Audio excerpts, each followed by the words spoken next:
اللہ اکبر و کبیرہ، آؤ میں تمہیں لے کر چلوں ٹیپو سلطان کی جوانی تک۔ ٹیپو سلطان کسے کہتے ہو؟ یہ اتنے بڑے ولی کا نام ہے، یہ اتنے بڑے بزرگ کا نام ہے، یہ اتنے بڑے اللہ والے کا نام ہے، جس نے 14 سال کی عمر سے لے کر اپنی آخری شہادت تک کبھی تہجد نہ چھوڑی۔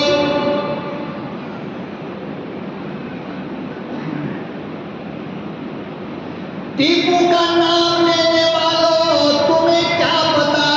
آؤ میں تم کو بتاتا ہوں، اللہ کی قسم ہے، ارے ٹیپو سلطان اس کا نام ہے جس نے رمضان کے مہینے میں میدان جنگ میں انگریزوں کے خلاف لڑتے ہوئے بھی روزہ نہ چھوڑا۔ ونستغفره ونؤمن به ونتوکل علیہ۔ نہایت طاقتور بزرگوں اور دوستوں، ملک ملت کے پیارے نوجوانوں اور بھی بچوں، گزشتہ کل ہم پورے ہندوستان والوں، پورے ہندوستان کے تمام لوگوں نے جشن یوم جمہوریہ، جشن آزادی منایا، 15 اگست منایا ہے۔ کل ہمارے اس ملک کو آزاد ہوئے 70 پر 8 سال 78 ایئر ہے، لیکن ہم میں سے بہت سارے لوگوں کو یہ بھی نہیں معلوم ہے، جو لوگ آزادی کا جشن مناتے ہیں ان میں سے بہت سارے لوگوں کو یہ بھی نہیں معلوم کہ یہ آزادی کس چیز کا نام ہے اور کن لوگوں سے ہمیں یہ آزادی ملی اور کس نے یہ آزادی ہمیں دلوائی۔ آپ جانتے ہیں کہ اس ملک کے اوپر مسلمانوں نے 850 سال تک حکومت کیا ہے، اور بہترین حکومت، جس حکومت میں ہر آدمی آزاد تھا، ہر بندہ آزاد تھا، کسی طرح کا نہ کوئی ڈر تھا نہ کوئی خوف تھا۔ جو آدمی جہاں چاہتا رات کو دن کو صبح میں شام میں اکیلے جماعت کی شکل میں سفر کر لیتا، کہیں کوئی دنگا فساد نہیں، کوئی لوٹ مار نہیں، کوئی چوری ڈکیتی نہیں۔ یہ مسلمانوں کی 850 سال کی حکومت کا کارنامہ ہے، اور ایسا نہیں کہ مسلمانوں کی حکومت میں اس ملک کے اندر صرف مسلمان تھے، بلکہ 850 سال جو ہم نے حکومت کیا، اس حکومت میں ہندو بھی تھے، سکھ بھی تھے، عیسائی بھی تھے، اور دوسرے تمام مذہب کے لوگ ہیں، اور سب کو اپنی عبادت کی آزادی حاصل ہے۔ اور اتنی خوبصورت حکومت مسلمانوں نے اس ملک کو دیا کہ یہ ملک ترقی کرتا ہوا سونے کا چڑیا کہلانے لگا۔ 850 سال تک مسلمانوں نے حکومت کیا ہے، لیکن ان 850 سالوں میں کسی آنکھ نے روڈ پر، راستے پر کسی کو بھیک مانگتا ہوا نہیں دیکھا۔ اس کا کیا مطلب کہ مسلمانوں کے دور حکومت میں کوئی اتنا غریب تھا ہی نہیں جو دوسروں کے سامنے جا کر کے ہاتھ پھیلائے اور بھیک مانگے۔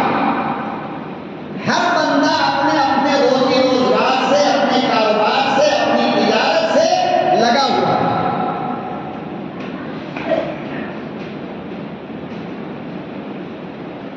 850 سال میں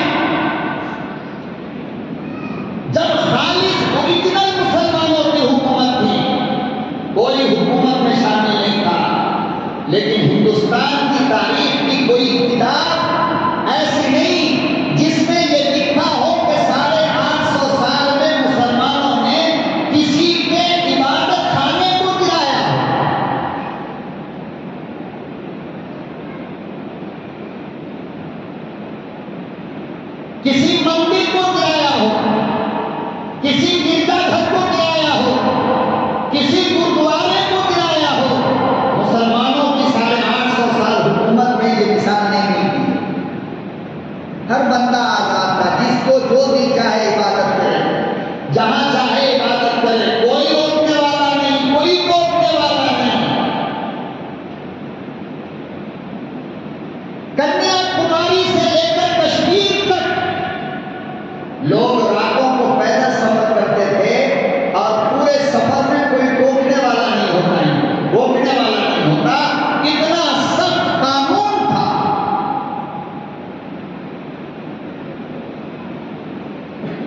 رات کے اندھیرے میں کوئی جوان لڑکی بے پردہ ہو کر کے اگر سفر پہ نکل جاتی، کیا مجال کسی کے اندر کی اس بچی کو، اس لڑکی کو کوئی چھیڑ دے، کوئی ٹوک دے، کوئی روک دے.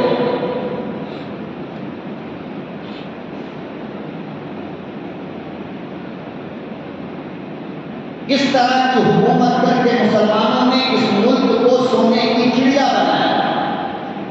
اب جب یہ ملک ترقی کرنے لگا اور یہ ملک سونے کا چڑیا بن گیا، ہر طرف خوشحالی تھی، ہر بندہ خوش تھا، ہر بندہ آزاد تھا، کوئی پابندی کسی کے اوپر نہیں، تو انگریزوں کی آنکھ پڑ گئی.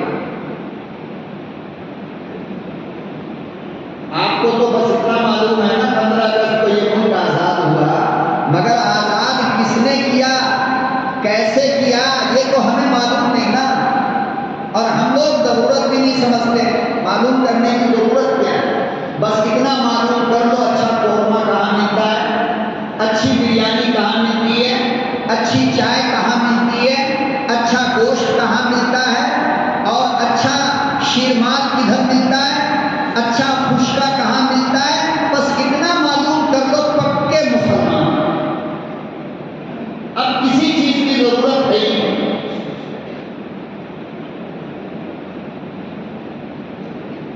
ارے حالت تو یہ ہو گئی کہ آج مسلمانوں کو یہ پوچھنے کی ضرورت نہیں ہے کہ ناپاک ہونے کے بعد غسل کا طریقہ کیا ہے، کیسے پاک ہوں گے. وہ تو شکر مناؤ تبلیغی جماعت والوں کا.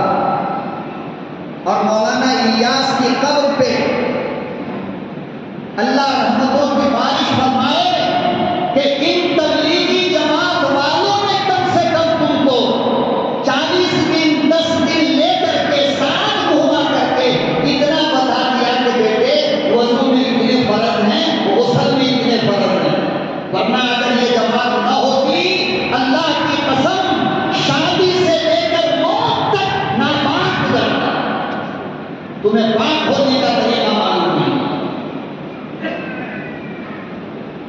یہ تو شکر مناؤ ہماری جماعت کا کہ انہوں نے تم کو وضو کی سنت سکھا دیا، وضو کے فرائض بتا دیے، غسل کے فرائض بتا دیے، غسل کی سنت بتا دی، سونے کا طریقہ بتایا، اٹھنے کا طریقہ بتایا، کھانے کا سلیقہ بتایا، پینے کا طریقہ بتایا. ورنہ ہم تو جانور سے بدتر تھے.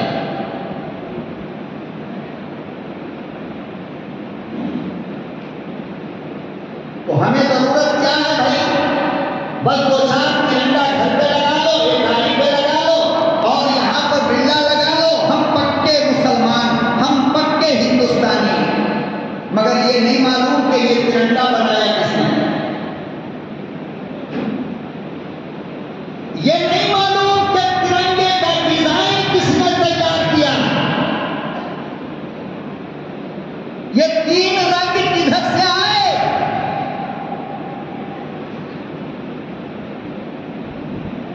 اتنے لوگ بیٹھے ہیں، اللہ نہ کرے ایک کو کھڑا کر کے پوچھ لو، پتہ چل جائے گا. یا بغیر کسی کے ڈیزائن کیے یہ ڈیزائن ہو گیا، کسی نے ڈیزائن نہیں بنایا اس کا. یہ ترنگے کا ڈیزائن جس نے بنایا مسلمانوں، تمہیں معلوم ہونی چاہیے. ایک مسلمان کی بیٹی جس کا نام سریہ بدر الدین تھا،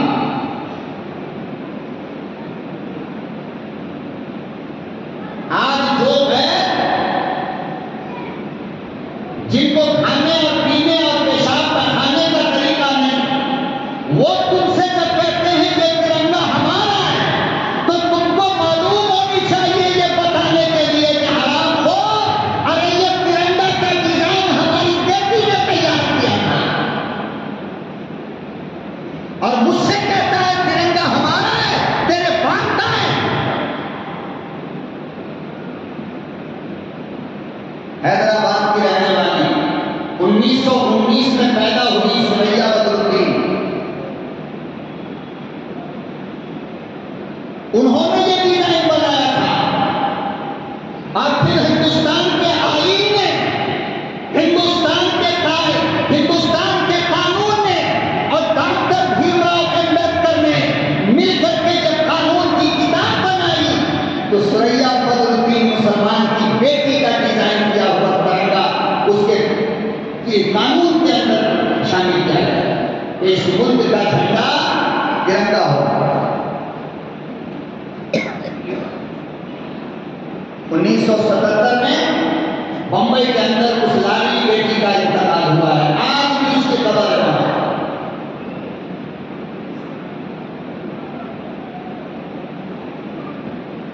گاندھی جی کی ٹوپی سب پہنتے ہو 15 اگست کو، 26 جنوری کو، لیکن تمہیں یہ نہیں معلوم کہ گاندھی کو سر پہ وہ ٹوپی دیا کس نے؟ گاندھی کی ٹوپی آئی کہاں سے؟ ارے گاندھی جی تو لندن افریقہ کے اندر مزے کی زندگی جی رہے تھے، ٹائی بوٹ شوٹ میں زندگی جی رہے تھے، آخر ہندوستان گاندھی کو بلایا کس نے؟ اور پھر بلانے کے بعد ان کے سر پہ ٹوپی ڈالا کس نے؟ اور پھر وہ ٹوپی تھی کس کی؟ تم کو یہ بھی نہیں پتا ہے؟ کیا یہ سب معلوم نہیں ہونا چاہیے تھا ہم مسلمانوں کو؟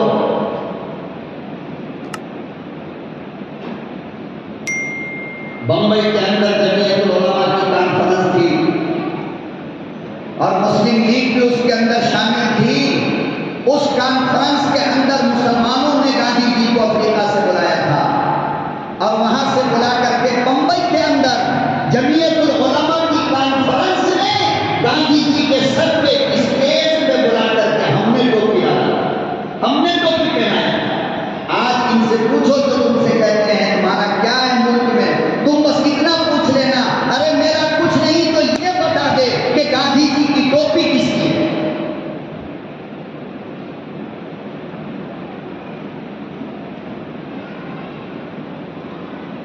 پتہ نہیں ہم لوگ کس دور میں زندگی جی رہے ہیں، اور پھر ہم شکایت کرتے ہیں کہ لوگ کہتے ہیں یہ ملک تمہارا نہیں۔ ہمارا ملک ہوتا ہے تو ہمیں معلوم تو ہونی چاہیے نا۔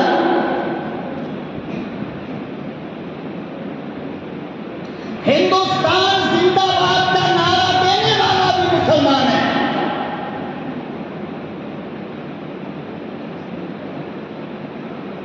ورنہ ان کو نعرے کا پتہ نہیں تھا۔ یہ نعرہ بھی مسلمان نے دیا، ترنگا بھی مسلمان نے دیا، اور گاندھی کے سر پہ ٹوپی بھی مسلمان نے پہنایا۔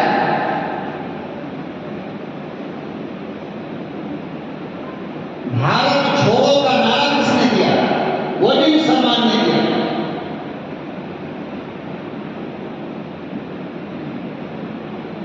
تو ہم لوگ ضرورت ہی نہیں سمجھتے کہ ہمیں یہ بات معلوم ہو، بس 2-4 لوگوں کو بلایا، رسی کھینچ دیا، جھنڈا پھہرایا، کہانی ختم۔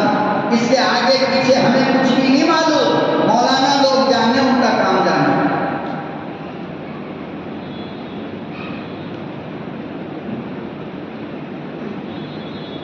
انگریزوں کی نظر پڑ گئی ہندوستان پر۔ انگریزوں نے اپنی گندی چال چلتے ہوئے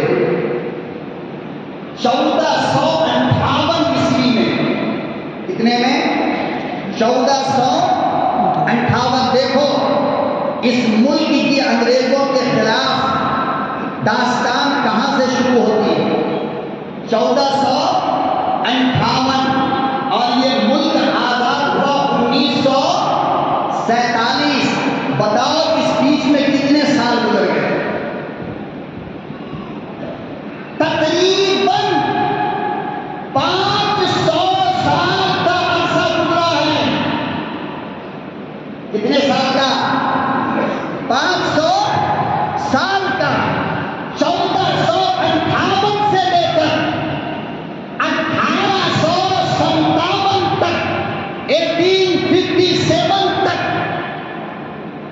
تنے تنہا اس ملک میں مسلمانوں نے انگریز کا مقابلہ کیا، تنہا، کوئی دوسرا نہیں۔ میں چیلنج کے ساتھ کہتا ہوں، آن ریکارڈ کہتا ہوں، کوئی مائی کا لال ہے تو مجھ سے بات کرے اور بتائے کہ 1458 سے لے کر 1557 تک، 1857 تک اس ملک کے اندر مسلمانوں کے ساتھ کوئی دوسرا تھا؟ نہیں۔ یہ ولبھ بھائی پٹیل، جواہر لال نہرو، سبھاش چندر بوس، بھیم راؤ امبیڈکر، مہاتما گاندھی، مولانا آزاد، بھگت سنگھ، یہ تمام کے تمام لوگوں نے قربانی دی ہے، آزادی کی جنگ لڑی ہے، لیکن کب؟ 1857 میں۔ کب لڑی ہے؟ 1857 کی جنگ میں یہ لوگ آئے اور ہم ان کو بلا کر کے لائے، ورنہ اس سے پہلے 1857 سے پہلے 1458 سے لے کر 1857 تک تنہ تنہا ہم مسلمان ان کے مقابلے میں تھے، اور باقی یہ پورے غیر لوگ ان کی نوکری کرتے تھے، ان کے یہاں کام کرتے تھے، ان سے یاری تھی، ان سے دوستی تھی، انگریزوں سے محبت تھی، یہ ہمارے ساتھ تب تھے۔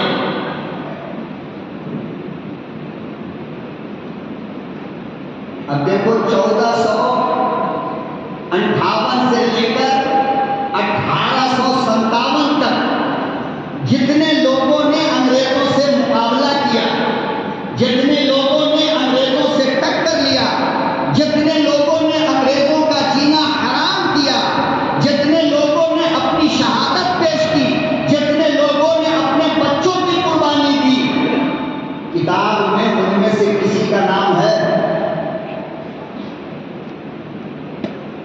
اب نہیں بولو گے، ہے کسی کا نام؟ نہیں۔ اسکول کے کتابوں میں نام کس کا ہے؟ مولانا آزاد۔ مولانا آزاد آئے کب؟ 1857 میں۔ کتابوں میں نام کس کا ہے؟ جواہر لال نہرو کا۔ جواہر لال نہرو آئے کب؟ 1857 میں۔ کتابوں میں نام کس کا ہے؟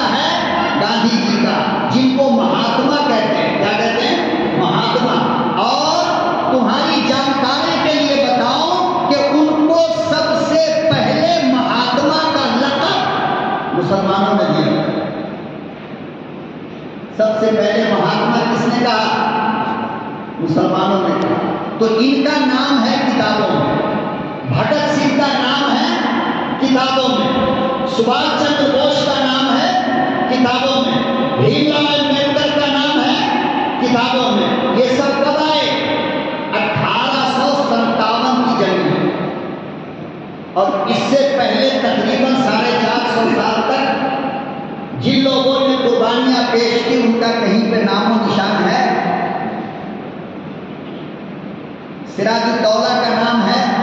نہیں۔ شاہ عبدالعزیز محدث دہلوی کا نام ہے؟ نہیں۔ مجدد الفسانی کا نام ہے؟ نہیں۔ شاہ ولی اللہ محدث دہلوی کا نام ہے؟ نہیں۔ مولانا فضل رحمت مراد آبادی کا نام ہے؟ نہیں۔ حضرت جعفر خاکساری کا نام ہے؟ نہیں۔ مولانا صادق کا نام ہے؟ نہیں۔ مولانا برکت اللہ کا نام ہے؟ نہیں۔ مولانا رحمت اللہ کرانوی کا نام ہے؟ نہیں۔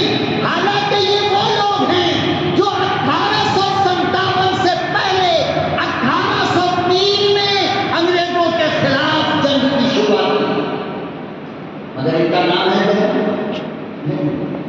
نام ان کا ہے 1857 میں جو لوگ آئے ان کا نام آج کتابوں کے اندر موجود ہے،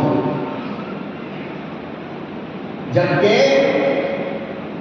انگریز اس ملک میں مزدور بن کر آئے 1458 میں، اور 1601 عیسوی میں 1601 میں انگریزوں نے گجرات کے اندر ایک کمپنی قائم کیا، اس کا نام رکھا East India company. East India company. اب اس کمپنی کے اندر ہوتا کیا تھا؟ کام وام کچھ نہیں ہوتا تھا، بلکہ اس کمپنی کمپنی کا نام دے کر کمپنی میں اندر برطانیہ سے فوجیوں کو مزدور بول کر کے رکھا جاتا تھا، اور جہاز کے راستے اس کمپنی کے گوداؤن میں گولہ بارود اور ہتھیار جمع کیا جاتا تھا۔ یہ 1601 کی بات ہے مسلمانوں، یہ تمہاری تاریخی امانت ہے۔ ہونا تو یہ چاہیے تھا کہ تمہارا بچہ اس کو جانتا، لیکن افسوس کا مقام یہ ہے کہ بچہ کو چھوڑو، بچہ کے باپ کو بھی پتا نہیں۔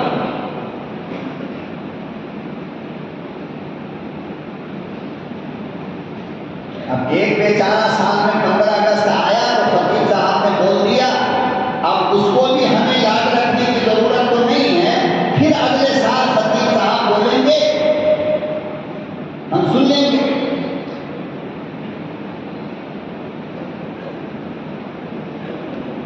سولہ سو ایک میں ایسٹ انڈیا کمپنی قائم ہوئی اور اندر فورس کو، فوجیوں کو برطانیہ سے بلا کر جمع کیا جانے لگا، اور سارے ہتھیار جہاز میں پیک ہو کر لاتے تھے، کیا بول کر کے کہ برطانیہ سے را مٹیریل آ رہا ہے مال تیار کرنے کے لیے۔ را مٹیریل کی 2-4 بوری جہاز کے اوپر رکھ دی جاتی تھی اور نیچے پورا اسلحہ ہوتا۔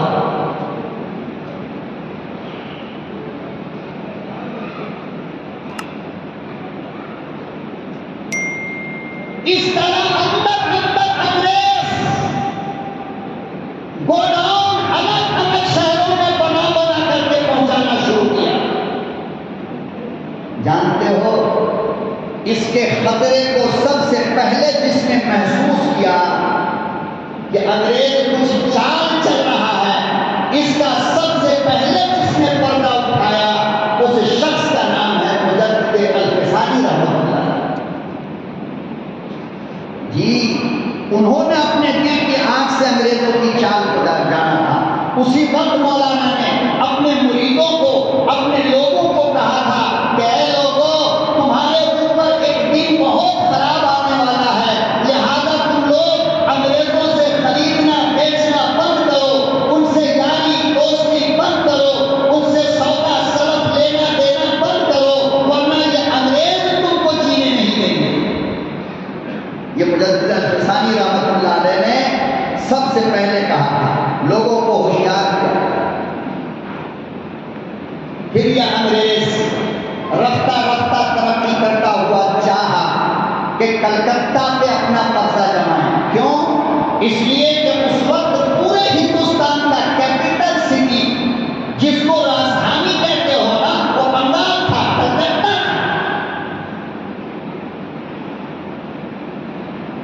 اور سمندر کے کنارے ہونے کی وجہ سے پورے ہندوستان کی ناک کہا جاتا تھا کہ کلکتہ پورے ہندوستان کی ناک ہے۔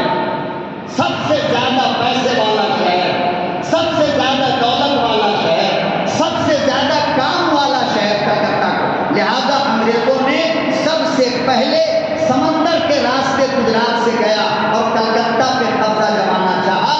اس وقت 1757 کی بات ہے یہ، اس وقت کلکتے میں نواب سراج الدولہ کی حکومت، 1700 ارے یاد مت رکھو کہ بول دو تو کم سے کم 1757 1757 انگریز کلکتہ پہنچا اور وہاں حکومت تھی نواب سراج الدولہ کی، بہت مضبوط حکومت۔ نواب سراج الدولہ سے لڑائی ہوئی پلاسی کے میدان میں جو بنگال کے اندر ہے۔ لڑائی کو جیتنے والے تھے سراج الدولہ۔ کون؟ سراج الدولہ، لیکن سراج الدولہ کا کمانڈر ان چیف، اب کمانڈر ان چیف کو تو سب کچھ پتا ہوتا ہے نا، ارے بولو بھائی، سب کچھ پتا ہوتا ہے نا۔ سراج الدولہ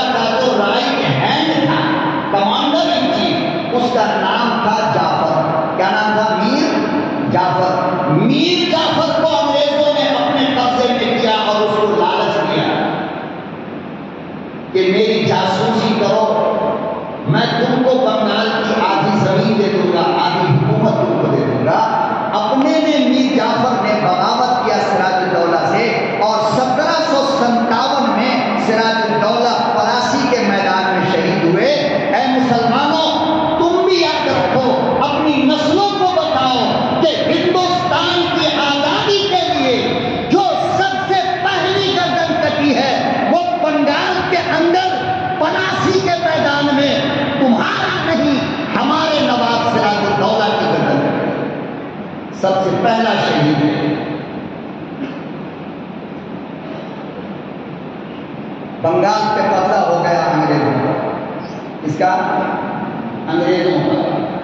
انگریزوں کو پتہ چلا کہ اب پورے ہندوستان میں ہمارے مقابلے کے لیے جو سب سے طاقتور انسان ہے، سب سے زیادہ جس سے ہماری حکومت کو خطرہ ہے، ہم انگریزوں کو جس سے سب سے زیادہ خطرہ ہے، وہ میسور کا ٹیپو سلطان ہے۔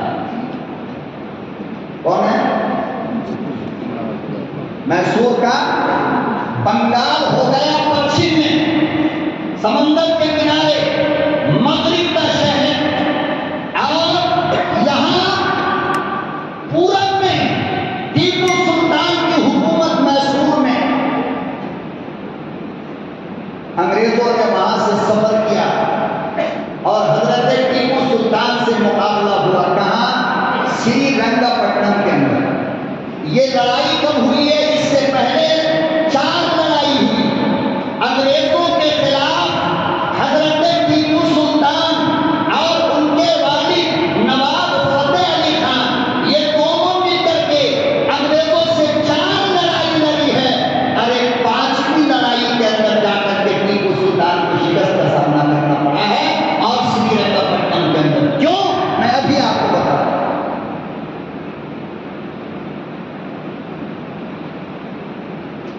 یہ 1799 کی بات ہے۔ 1750 پر سال میں سراج الدولہ کی شہادت ہوئی بنگال میں۔ انگریزوں نے وہاں سے سفر کیا۔ 1799 میں سری رنگا پٹنم کے اندر حضرت ٹیپو سلطان سے مقابلہ ہوا، اور ٹیپو سلطان اپنی فوج کو لے کر سری رنگا پٹنم کے قلعے میں آ گئے۔ انگریزوں پہ حملہ ہو رہا تھا۔ آپ جانتے ہو، اندر سے قلعے کا دروازہ جس نے کھولا وہ کوئی اور نہیں تھا، بلکہ جس پر سب سے زیادہ بھروسہ حضرت ٹیپو سلطان کیا کرتے تھے، وہ میر صادق تھا۔ اندر سے دروازہ کھولا، انگریز کی فوج آ گئی۔ انگریز نے کہا میر صادق سے کہ میسور کا قلعہ دے دوں گا، میسور کی حکومت دے دوں گا، تم مجھے اتنا بتا دو کہ اتنے لوگوں میں ٹیپو سلطان کون ہے۔ کہا کیوں؟ کہا اس لیے کہ پورے ہندوستان کے مسلمان اگر مر جائیں تو ہمیں خوشی ملنے والی نہیں ہے جب تک کہ ٹیپو سلطان نہ مرے۔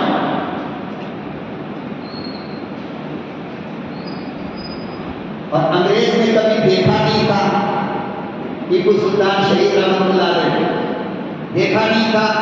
میر صادق سے کہا کہ تم مجھے اشارہ کر دو کہ ٹیپو سلطان اس میں کون ہے نا تعظیم کی بات؟ ارے بولو، ہے نا تعظیم کی بات؟ وقت کا بادشاہ، فوج کا کمانڈر، جس نے سب سے پہلے اس ملک کو، اگر تم کہتے ہو APJ عبد الکلام نے میزائل کیا، میں کہتا ہوں تم جھوٹ بولتے ہو۔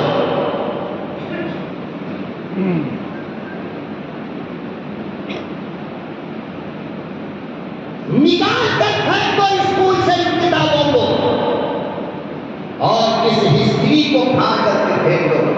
APJ عبد الکلام نے میزائل نہیں دیا اس ملک کو، بلکہ اس ملک کو سب سے پہلا میزائل ٹیپو سلطان نے دیا ہے۔ ہمیں الو بنانا چاہتے ہو؟ ہم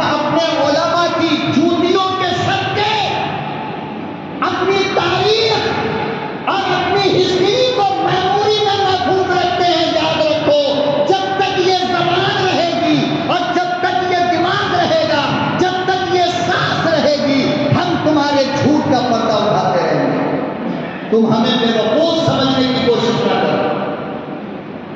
ہم اپنے اسلاف اپنی تاریخ کے امین ہیں, ہم اپنی تاریخ کے جج ہیں. تم ہم سے ہماری تاریخ کو نہیں چھپا سکتے ہو. APJ عبد الکلام نے میزائل دیا, سچ ہے, لیکن پہلا میزائل انہوں نے نہیں, پہلا میزائل تو ہمارے ٹیپو نے دیا ہے. اس ملک کو سب سے پہلے پوری دنیا میں انگریزوں پہ جس نے میزائل سے حملہ کیا وہ شیر محسور ٹیپو سلطان ہے.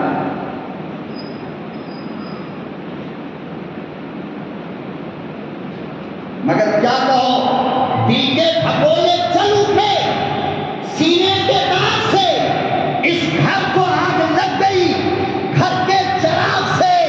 یاد رکھو لوگوں, کسی کا بھی گھر تب برباد ہوتا ہے جب گھر والا خراب ہو. میر صادق کون تھا جس پر سب سے زیادہ ٹیپو سلطان نے بھروسہ کیا؟ اس نے انگریز کا ساتھ دے دیا اور انگریزوں سے کہا کہ سنو, جس آدمی کے سر پہ ہم چھاتا لے کر کے کھڑے ہوں, سمجھ جانا اس کے نیچے جو بیٹھا ہے وہ ٹیپو سلطان.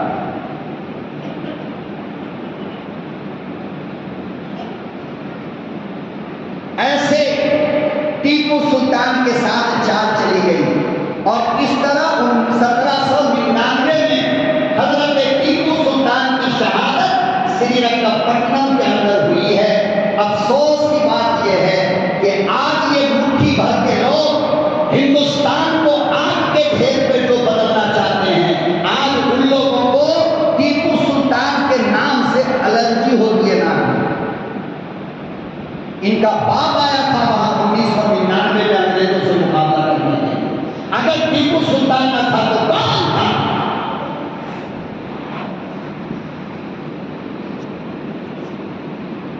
ارے جا کر کے پوچھو میسور کی سب سے بڑی مندر سے, جس کے اندر راجا بیٹھتا تھا اور آج راجا کی اولاد بیٹھتی ہے, اس مندر کو بنانے کے لیے پیسہ کس نے دیا تھا؟ اس مندر کی پجاری کو پوری زندگی ٹیپو سلطان نے بہانا دیا ہے, اپنے جیب سے پیسہ دیا.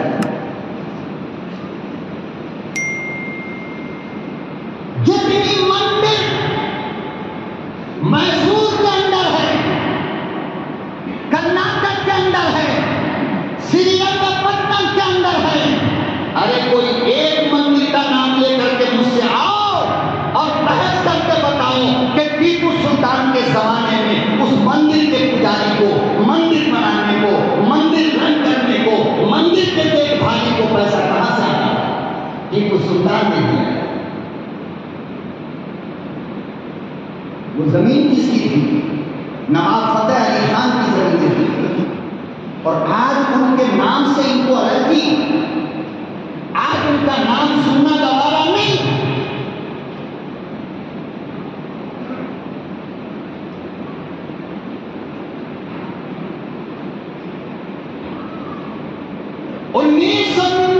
کو سری رنگپٹنم کے اندر حضرت ٹیپو سلطان کی شہادت ہوئی.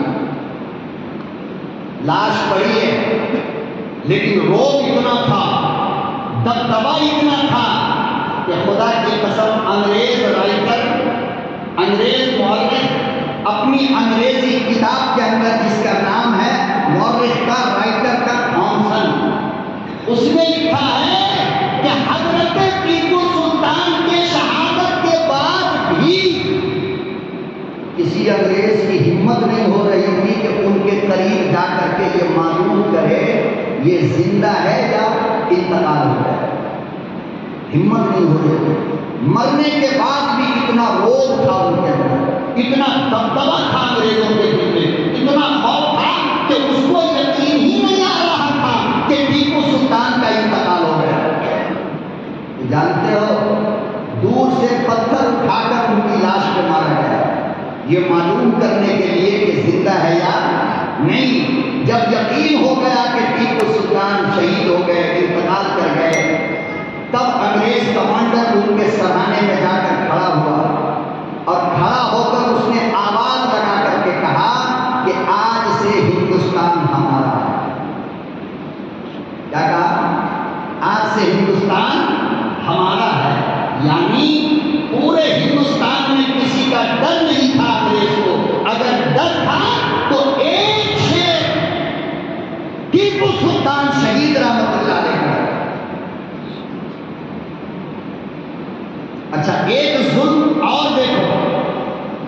ہندوستان کی تاریخ لکھنے والوں نے جو کیا ہے، حضرت ٹیپو سلطان کی روح بھی بدوا دے رہی ہوگی۔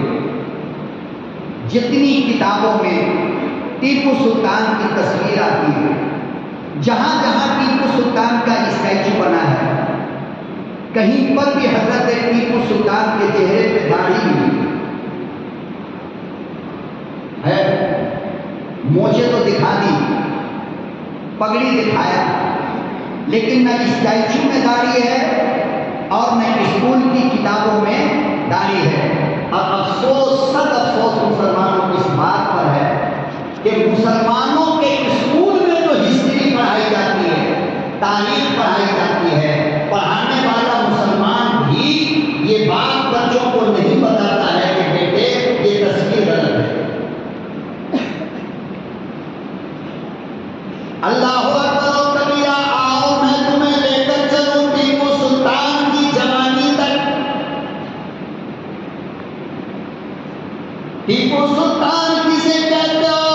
یہ اتنے بڑے ولی کا نام ہے، یہ اتنے بڑے بزرگ کا نام ہے، یہ اتنے بڑے اللہ والے کا نام ہے، جس نے 14 سال کی عمر سے لے کر اپنی آخری شہادت تک کبھی تہجد نہ چھوڑی۔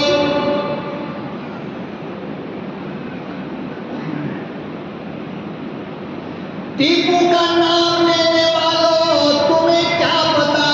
آؤ میں تم کو بتاتا ہوں، اللہ کی قسم ہے، ارے ٹیپو سلطان اس کا نام ہے جس نے رمضان کے مہینے میں میدان جنگ میں انگریزوں کے خلاف لڑتے ہوئے بھی روزہ نہ چھوڑا۔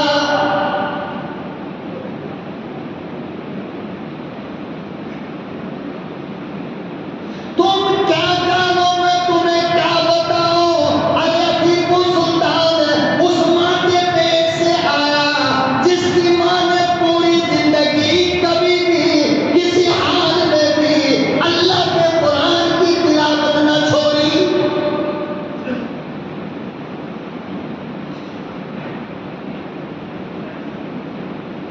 تم کیا جانو ٹیپو سلطان کون ہے، کتنا بڑا ولی ہے؟ ارے ٹیپو اس بیوی کا شوہر ہے جس کی بیوی نماز تہجد کے بغیر بستر پہ کبھی نہ گئی۔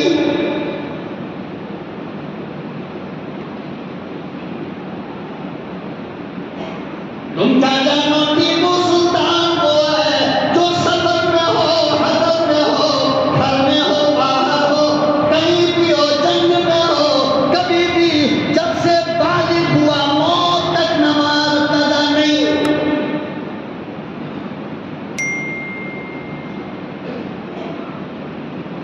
یہ مسلمانوں تمہاری بے غیرتی اور تمہاری سستی اور کاہلی ہے کہ تم اپنے اسلاف کی تاریخ معلوم کرنا نہیں چاہتے، اور دنیا تمہیں جو بتاتی ہے تم مان لیتے ہو۔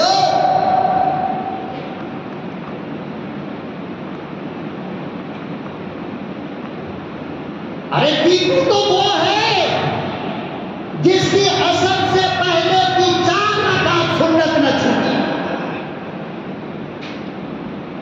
ٹیپو جب بھی کہیں باہر نکلتا تو سب سے پہلے اپنے دیوان کے لوگوں سے کہتا کہ 3 چیزیں میری سواری پہ رکھو۔ کتنی چیزیں؟ بولتے کیوں نہیں؟ کتنی چیزیں؟ تم اگر یہاں سے میسور جا رہے ہو، تمہاری بیوی توشہ تیار کرے گی، کپڑے تیار کرے گی، بیگ تیار کرے گی، اور ٹیپو سلطان جب گھر سے نکلتے اللہ کی قسم ان کی بیوی 3 چیزیں تیار کرتی تھی: پانی کا لوٹا مسواک، مصحف قرآن۔ سواری پر سب سے آگے ٹیپو سلطان کے وہ پیدا ہوتا تھا جس میں یہ 3 چیزیں ہوتی تھی۔ خدا کی قسم لکھا ہے تاریخ میں کہ جہاں نماز کا ٹائم ہوتا، سواری کو، فوج کو، لشکر کو روک کر ٹیپو سلطان کہتے پہلے اذان دو، نماز پڑھو۔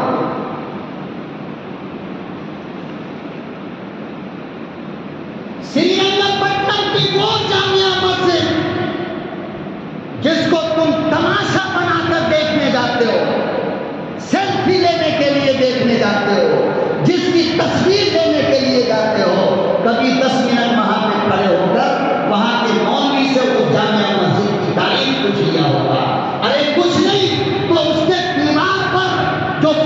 کسی میں پتھر پہ لکھا ہوا ہے وہ پڑھ لیا ہوتا تو پتا چلتا تھا کہ اس جامع مسجد کی تاریخ کیا ہے.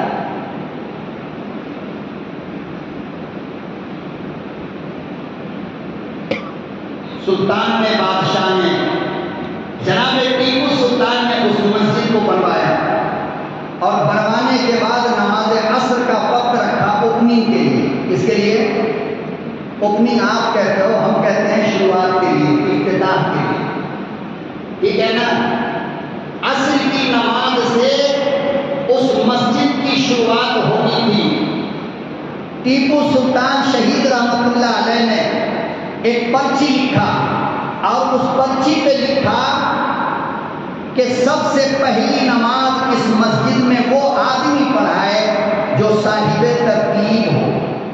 کون ہو؟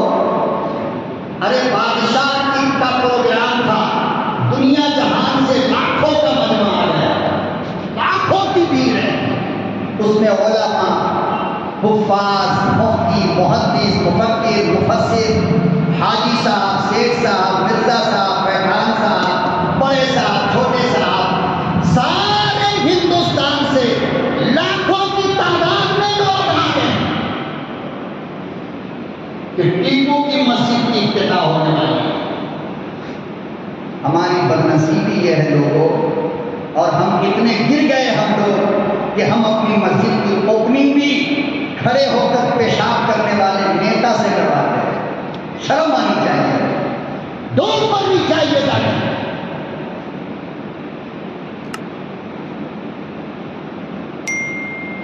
اور جن لوگوں نے مسجد کی اوپننگ نیتاؤں سے قیمت کٹوا کر کے کیا, ان لوگوں کے مسجد کے ممبر کو دور کی بات ہے, پیخانہ صاف کرنے کے لیے بھی رکھنا جائے. اس لیے کہ انہوں نے خدا کے گھر کی ناقدری کی.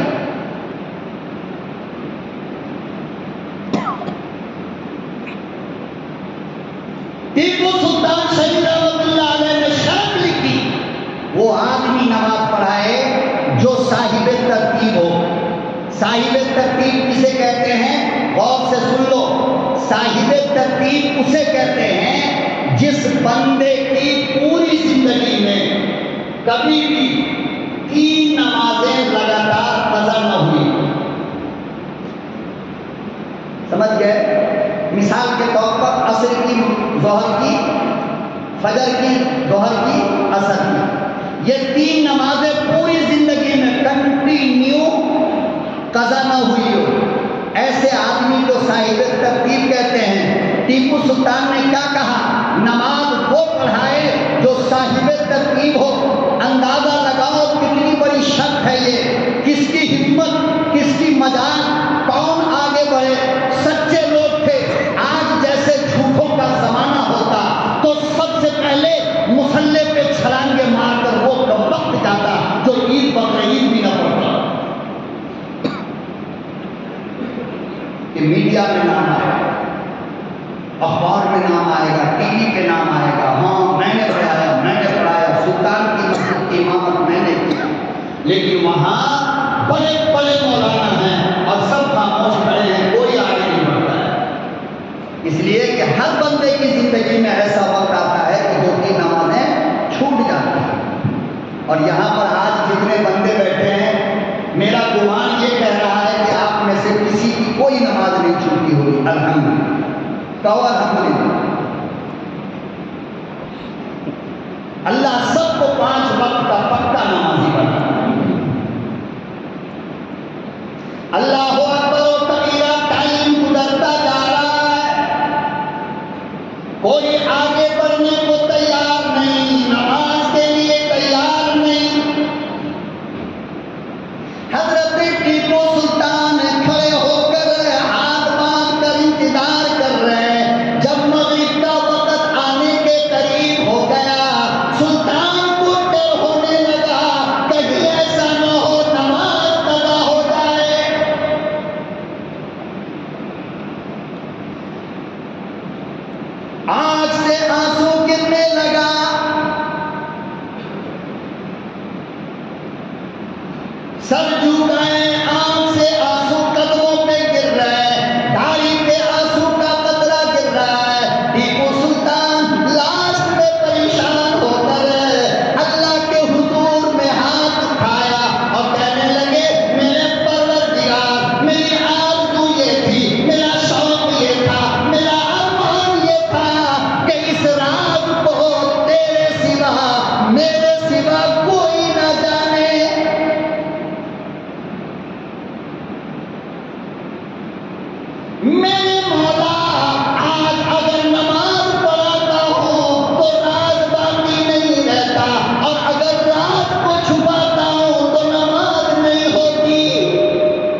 ہائے ہائے،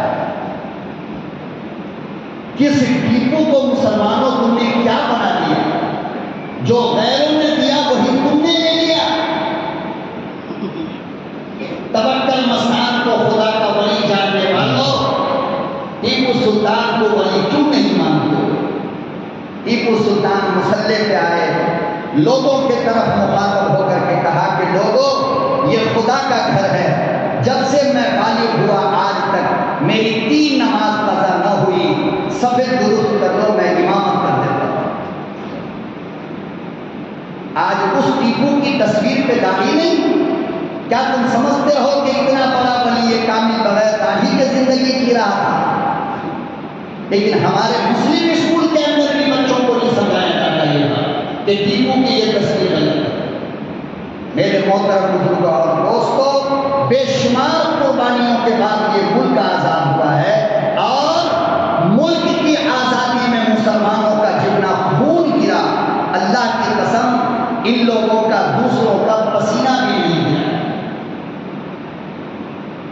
بڑی عظیم داستان ہے، 350 سال کی قربانیوں کی خوبصورت داستان ہے، جو ایک جمعے کے اندر کوئی بھی بیان نہیں کر سکتا، یہ ممکن بھی نہیں ہے۔ ہر بندے کو اپنی طرف سے کوشش کرنی چاہیے کہ ہندوستان کی آزادی کی تاریخ ہمیں معلوم ہونی چاہیے، معلوم نہیں ہے تو لوگوں سے پوچھنی چاہیے۔ اللہ پاک ہم سب کو صحیح سمجھ عطا فرمائے۔ باقی دعوانا